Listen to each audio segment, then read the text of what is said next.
Welcome to the Self-Esteem and Confidence Mindset podcast with me, Johnny Pardo, here to coach you from self-doubt to self-confidence to get to where you want to go.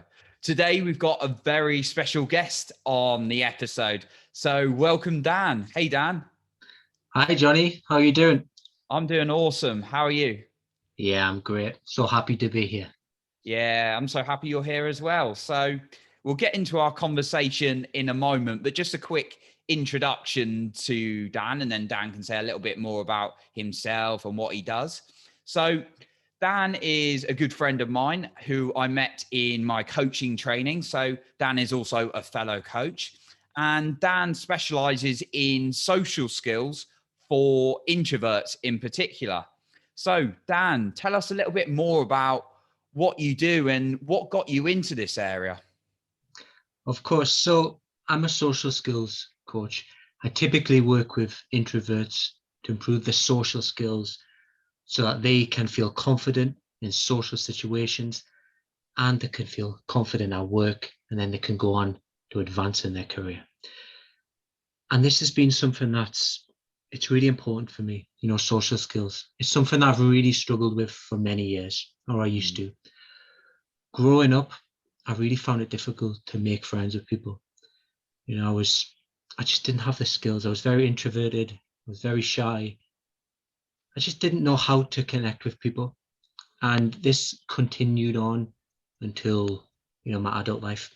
I went to college, went to university, and I didn't have much of a life outside of that. Staying home a lot. I didn't have any real close friends. And I was longing for something more. I was longing for a friendship group to go and be doing the things that I love to do. It was really impacting my career as well, because I was going into work not being able to live out my potential. I couldn't communicate with people on the breaks. I couldn't do small talk. I couldn't have a laugh. Even on my lunch breaks, I'd go and walk around outside to avoid people, basically. And this all started to become so much. So I knew I had to do something about it. So fast forward in time, I tried lots of different things. I ended up working with a coach myself over a period of time. And this really helped to give me direction, and it helped me to gain an understanding of where I needed to go and what I needed to do. And I really worked on my social skills. I worked on my communication skills. I ended up getting into the field of communication skills. I worked for a couple of different companies, helping their individuals with their communication skills. I ended up going on, that's where I met you, to train at the coaching academy. I studied there for 2 years. And after that, I merged all of this together, all of my training, all of my past experiences, all of my experience in work, and then I put it together to create my online coaching business. And I've helped people across the world since then improve their social skills, improve their social life, and improve their communication skills at work so that they can go on and be free to do what they want in their lives. And that's what's so important. Having this confidence, having these social skills, you can then go on to do anything with your life.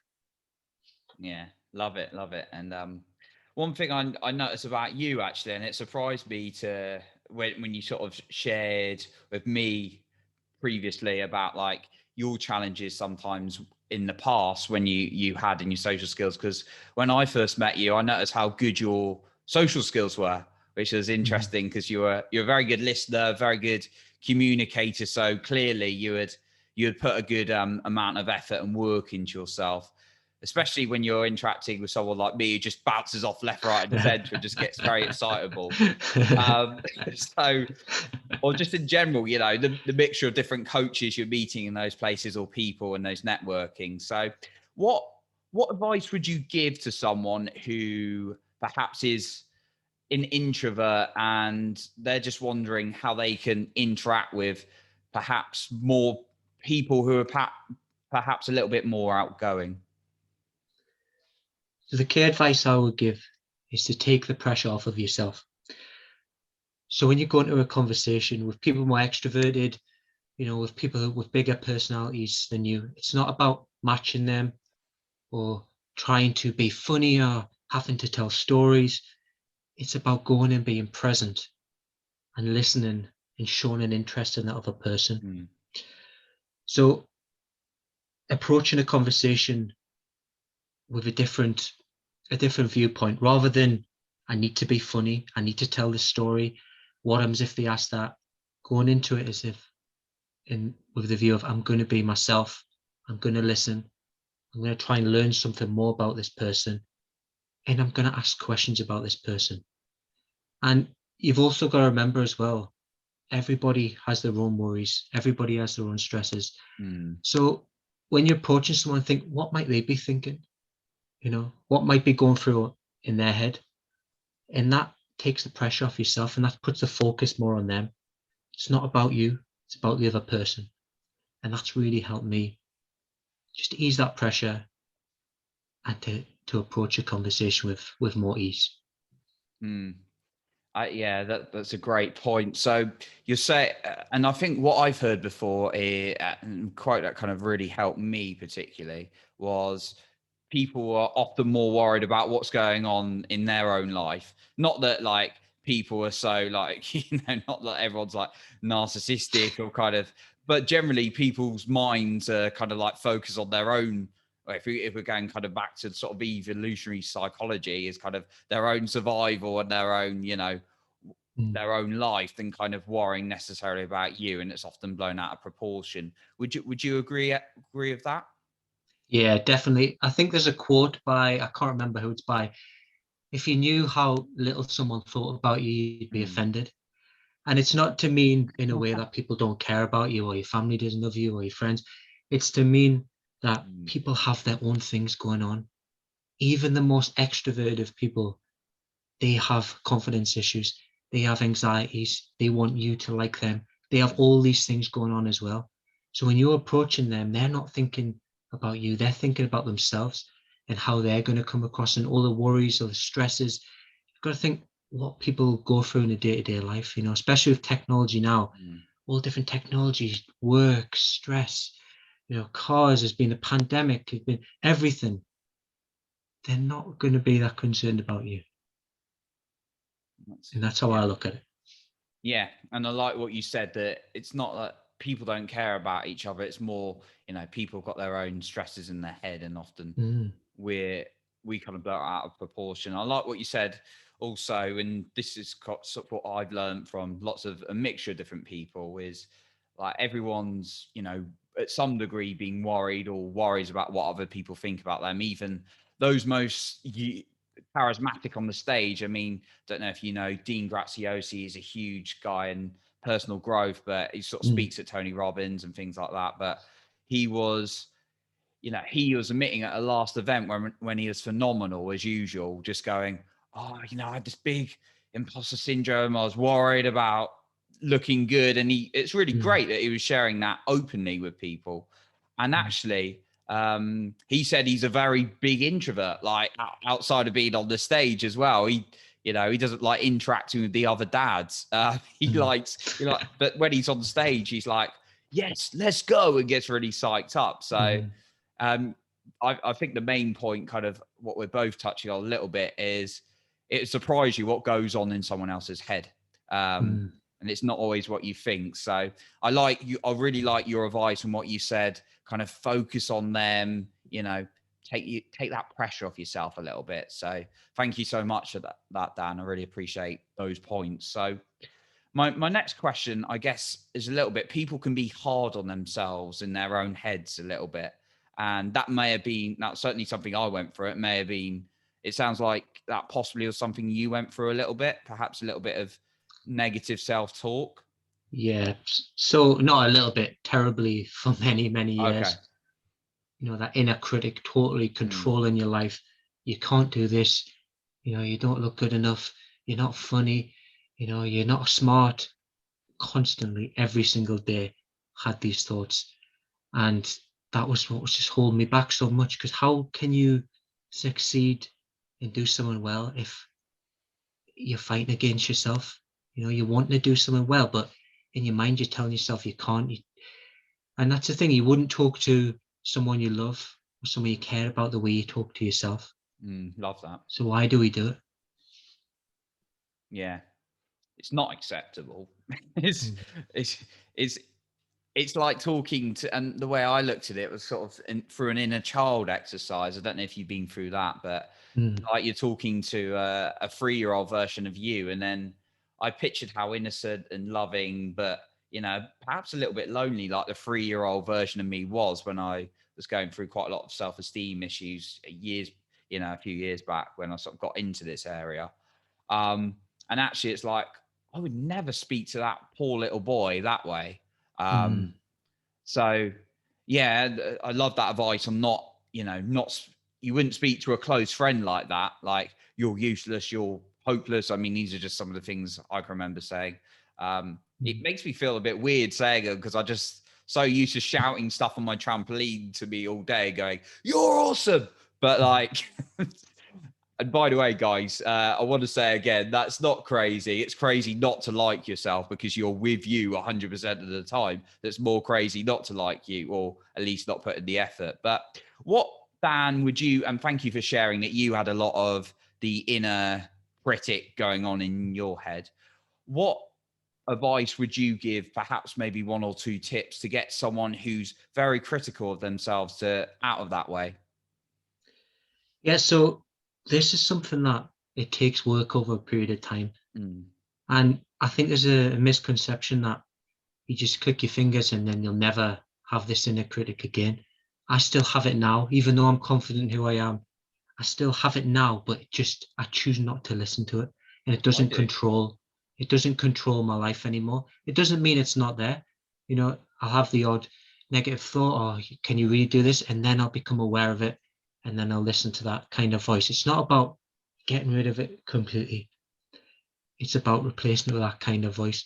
And for me, the tips I would sort of do is for a month, write down every every negative thought you have, all this inner critic, and get into the habit of doing it, and then combat it with two two kinder pieces of advice or two kinder words. So if it was, I can't go to this social event, no one will like me, you could instead write, people are going to love me, people are going to accept me for who I am. And for me, that was the only way to really work on this. It's not some people want results but aren't prepared to put the work in to do it. Mm, So for a full month, dedicate every single day. And it can be so difficult sometimes. You might have a lot to do at work, you might have family plans, you might be tired. But once you really stick to this, it's going to give you so much freedom. You're going to be able to go and do what you want in your life. Because imagine if you no longer had this inner critic controlling your life, all the things you'd be to do, where you'd be to go, what you'd be to do in your career, what you'd be to do in your free time, who you'd be to meet. Your life would be completely different. yeah, yeah, absolutely. And I like what you said, like stick to it, to put the work in a little bit. And it may be a little bit challenging, but I guess you could keep it simple. Just like all Mm, you were saying was trying to keep it simple with, you put that negative thought and then writing the positive ones as well. mm, And that, you might see that as hard, but it's probably harder to, in all honesty, mm, just to be constantly getting that critic mm. that's holding you back. So Exactly. And bit of work. it is hard. Growing is difficult. Growing in your self-development, working on your social skills, it is challenging. But what's more challenging is this time Mm, next year, still being in the same situation, still having those struggles. That is what's difficult.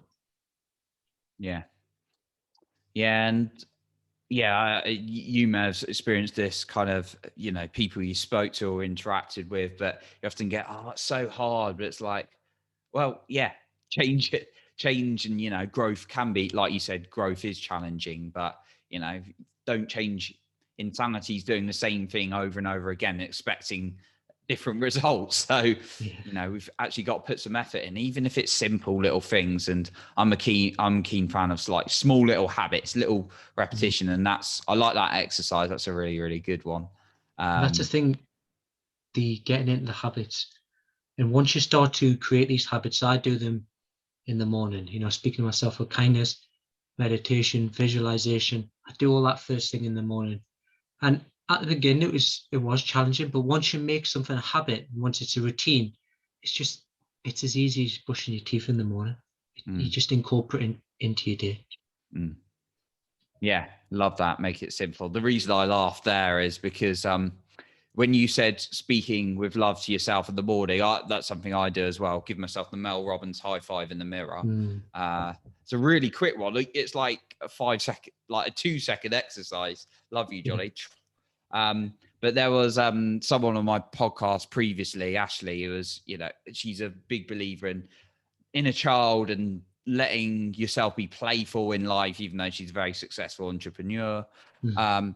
And she was saying to a client, actually, the client was saying, oh, I've not been doing those exercises to love myself in the morning. And then she goes, okay, have you also not been having a shower and brushing your teeth? So I thought that was brutal, but so true. And, it is that important. You need it. Exactly, it's so important, but people struggle to, because maybe they've not grew up being taught how to, or it's not been you know as accepted in society as maybe taking a shower is, so people don't view Mm, it the same. But now, from today, you can start making those changes, and you can create your own habits and your own routines. yeah. Yeah, absolutely. So just going back onto the social skills side of this again, because obviously they're connected. Your confidence in yourself and putting that love and time into yourself is going to affect your social skills, Mhm. because the way you kind of building yourself up into those situations. But are there? And then we're talking about habits. Are there a couple of habits perhaps you found useful, perhaps your work with clients you've worked with, that are really useful for people approaching social situations, a couple of habits they could develop for interacting with others? Yeah, so a couple of great habits of when you're interacting with others. The first one would be to focus on your body language. So keeping an open posture, maintaining comfortable eye contact, and really being present in the conversation.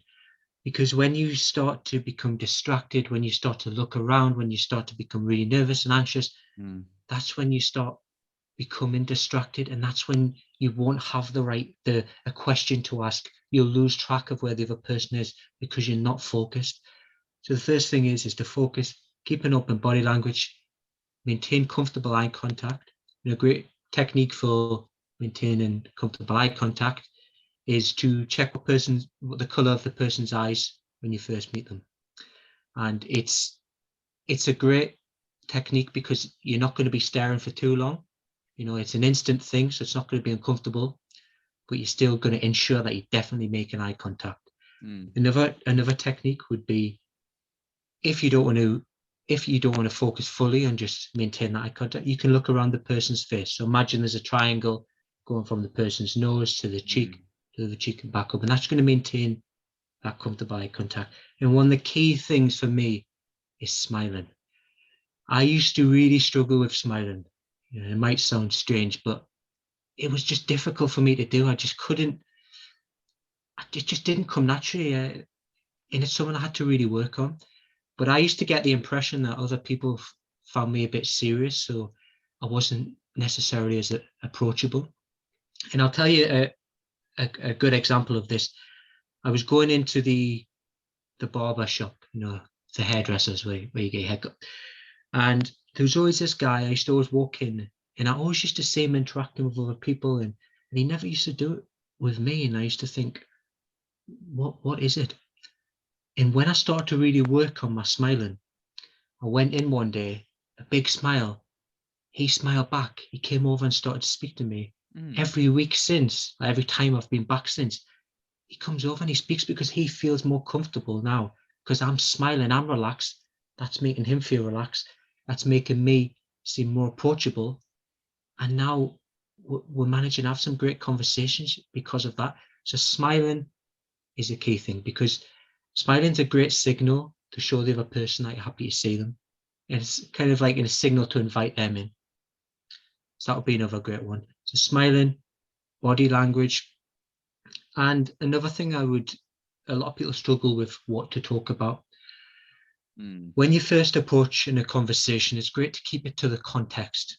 You don't want to dive straight in with a big question, about this person's family or about the person's work. It's going to be a bit direct. So you're keeping it to the context. What So they've if you brought to the meet, universe. yeah. So if you're in a cafe, you could say, "How did you get here? What are you ordering? What do you recommend?" And that's a great way to build up a bit of rapport. You're keeping it to the context. And then after that, you can dive into more the person's career, the family, their interests, after you've built up that initial rapport around the context of the situation. I like that. And the rapport building conversation there was questions and getting their opinion. And do you think that that's quite an important thing when you're having a conversation with people, to try and ask for their opinions as well, as much as possible, without too many times, but it can be certainly something useful. Do you find that? Yeah, so asking questions is a great way to show that you're interested in the other person. When you're asking for their opinion, you're showing that you value their opinion. It's also important as well. So questions, I would say, are the most important. However, it's also important that you're sharing something, you're adding something to the conversation. So if you're just asking question after question, it's going to seem a bit like an interview.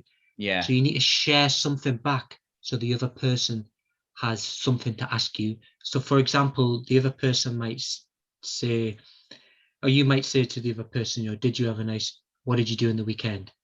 And they might say, I went for an Italian meal. And if you say, nice, that's giving them very little to ask you back. Whereas if you say, how was your Italian meal? I went for a Mexican meal on Friday. That means they can now ask you about that Mexican meal.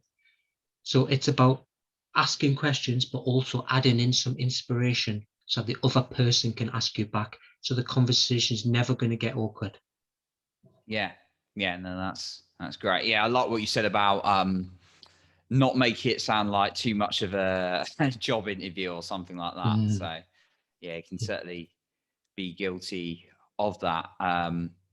If you ask too many questions rather than sharing something. So yeah, always worth remembering as well. It's about showing interest and building rapport, but at the same time offering something. And I don't know about you, but like some tips I kind of like recommend, or when I've worked with people perhaps on their social skills, is actually you could, not too crazy, but maybe list some things for conversation before you have a conversation. If you're going into a big situation, actually some topics for either questions or perhaps one or two things you might want to share as well, just so you can kind of prepare yourself a little bit to be organized without over organizing and planning yourself, but just feeling a bit more confident. Is that something you've tried before? Yeah, definitely. So having some things planned Mm. is a great option. There's also lots of different techniques that you can use so that you won't run out of things to say. So a great one that I used was the 5 Fs. So this is a framework so that you've got something to ensure that you've got things to talk about. So family is one F. Free time is one. Future plans Hmm. and fire up. So the 4 Fs and fire up. So fire up is what the other person is really interested in. So, this could be really passionate. So for us, it would be coaching. And using that framework is going to allow you to not run out of things to say so that you can maintain the conversation. Another great technique that I use to build rapport is called the Ford technique. So FORD. There's lots of different techniques. They all relate to the same thing. The Ford, F for family, O for occupation, R for recreation, D for dreams. So the 4 Fs and Ford. Whichever one you're most likely to remember, you can go ahead and use. And this means that you can then, like you said, you can then plan different things to talk about or different questions to ask related to each section of this. But when you're approaching a conversation, you need to keep it to the context first. Mm. You don't want to jump straight in with the Ford technique or the 4 Fs without some context first. Mm. Having a technique, having a few things planned, writing down some things that's happened to you recently so that you've got some things to share as well. All them are great ideas, which is going to ensure you have a comfortable experience with the person. Yeah. Yeah, some great techniques there. I love that, the 4 Fs and the 4 technique. That Mhm. sounds interesting that I've never come across. So sounds like a good model you've developed there. Mhm. Definitely. So yeah, planning, but not over planning that, it's like when you go and make a video or whatever, or do something, you might have a vague script, kind of an idea in your head, but you've got to let it flow, else it's not you really. It's not natural, and it becomes almost Mhm. robotic. Yeah, And exactly. obviously keeping it to the content they're talking about as well. Mhm. So yeah, that's a great one. So one thing I wanted to touch on is, and what I'm very keen on doing in my life, and I always advise people on this, is the power of their sort of like their peer group and their social circles. So what's your kind of view on this? Do you think it's important for people to find a good quality social circle as much as possible? Yeah, definitely. And that can take time. Mm, For me, when I was out there at social events looking to make friends, it took time. I didn't meet the right people straight away. I met some people that weren't aligned with me. I met mm, some people who are probably friends with who I shouldn't have been friends with because, but I maybe let them take advantage a bit. The type of friendship where you're there for them the whole time, and then as soon as you need something that they're not there, or mm, the type of people who are they they only contact you when they need something. yeah. But at that time, I'm glad I went through those experiences because it it I learned what it's like to I learned what people to avoid and what I deserve. And that can take time. It doesn't all fall into place straight away. But now I've got a good group of friends. I've got a best friend. I've got great friends who I see regularly, who I can talk to about anything, who I can share similar experiences. Not every friend I've got is exactly similar to me. I've got friends who have got totally different interests. I've got friends who totally Mm, different lines of work. But as long as they're good people, you connect with them, you can talk with them, you can have fun with them, and that's what matters. yeah. Yeah. I love that. And yeah, I think some people feel like they've got to be stuck with a certain group, and what you've kind of shown is like you had a situation when perhaps they weren't people who were best had your best interest at heart, or Mm, perhaps weren't there for you as much as you were there for them. And lots of us think we've got to stick with it. Like, some people talk about toxic relationships, and they think they've got to stick with it, but just like the power of choice and going through that experience. Um, Sounded like something that's come up for you, and it's got you in a good position. And I mean, I've got different friendship groups as well. I've got some people who aren't into personal growth, but they're not like toxic people at all. They're very lovely people. They just got slightly different values. And mm, but I make sure I spend quite a lot of time with people who are like entrepreneurs as well, or mm, very into their growth, because I need that kind of group to push me. So mm. we can have different groups, but make sure you haven't got any that completely knock you down or completely go against your values. Exactly. Yeah, You can't you can't keep those people in your life. no, Toxic people, you've just got to get rid of them as quickly as soon as possible because they're gonna bring your life down. They're never gonna support you. You're always gonna have them on your mind trying to please them. You need to cut them out of your life. mm, You need people around you who value you, support you, to bring you up, to want what's best for you. And those are the people that you want in your life. And I agree with what you're saying. I've got friends who are entrepreneurs like myself. I've got friends who are also coaches, but I've also got friends who they're not interested in self-development, but they're good people. It's good to have that mm, balance of different friends as long as they're bringing you up, not bringing you down. yeah, absolutely. Because we've talked about a lot of some of the like inner work as well, and before we sort of went on to the way you can approach social situations. But if you're doing that and you're constantly surrounded by toxic people or negativity, it's not going to last. Your environment is a huge impact on you. So I'm glad you said that, even if it is a mixture of different people in your Mm. life, as long as they're bringing you up and keeping you up as much as possible. So glad you found that as well. So, um, Dan, obviously, there's one kind of final question I wanted to really cover with you, and obviously, you've done a lot of development on yourself to grow where you are, and I'm a very big believer in this.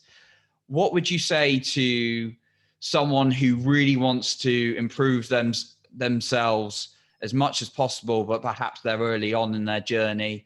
What would you say about someone investing in themselves, whether that's time, money, or energy? They invest in yourself is the most important thing you ever do. And for me, when I first worked with a coach, it was difficult. You know, it was a big financial commitment for me. I had to take on another part-time job to afford it, but it's an investment, it's not a cost. And Mm, that investment, I got to work on my confidence, I got to work on my direction, my social skills, and all that has led to me speaking to you today, Johnny.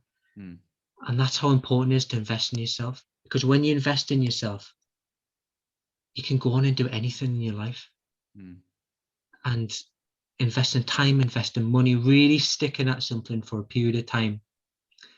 Because that's the thing, we've got this, the way we view investing in ourselves is not right in society. You know, we're happy to go and spend thousands on a car, we're happy to go and spend thousands in the pub over a year. But on ourselves, we think, oh, you know, should I be spending that? It's too expensive. But what you don't realize is once you invest in yourself, the chances are you can make more money, you can travel, you can meet people, all those things from that initial investment. So for me, investing in yourself is saving time, it's saving money in the long run. It's the Yeah, biggest and best thing you'll ever do.